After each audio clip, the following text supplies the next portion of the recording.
Hello, ഞാൻ ഷെഫിൻ. ഈ പോയ യാത്രകൾ മുഴുവനും ഞങ്ങൾ ഈ വെക്കേഷനിൽ പോയതാണ്. ഈ വെക്കേഷൻ ഞങ്ങൾ അടിച്ചു പൊളിച്ചു. ഞങ്ങൾ കൊച്ചി ലുലു മാളിൽ പോയി, വാട്ടർ മെട്രോയിൽ പോയി, വണ്ടർലയിലും പോയി. പിന്നെ അടുത്തതായിട്ട് ഞങ്ങൾ കണ്ണൂരിലുള്ള വിസ്മയയിലോട്ട് പോയി. പിന്നെ ഞങ്ങൾ വയനാട്ടിലെ നോളജ് സിറ്റിയിലേക്ക് പോയി. ഞങ്ങൾ അവിടെ ഒരു ദിവസം സ്റ്റേ ചെയ്തു. ഇതെല്ലാം കഴിഞ്ഞ് ഒരു വെഡ്ഡിങ് ഉണ്ടായിരുന്നു.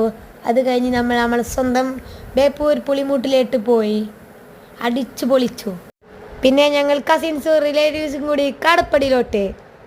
കാടപ്പടിയിൽ നിന്ന് ഞങ്ങൾ സ്വിമ്മിംഗ് പൂളിലും റൈഡ്സിലും കയറി. പിന്നെ ഞങ്ങൾ അടുത്ത ദിവസം കോഴിക്കോടിലുള്ള ബ്ലൂ ഡയമണ്ട് മാളിലോട്ട്. അടിപൊളി മാൾ. എന്തായാലും പോവാത്തവരെല്ലാവരും ഒന്ന് പോയി കാണണേ. എന്തായാലും ഈ വെക്കേഷൻ ഞങ്ങൾ അങ്ങോട്ട് അടിച്ചു പൊളിച്ച്. നിങ്ങളോ അടിച്ചു പൊളിച്ചോ? കമൻറ്റിൽ അറിയിക്കണേ, മറക്കരുതേ.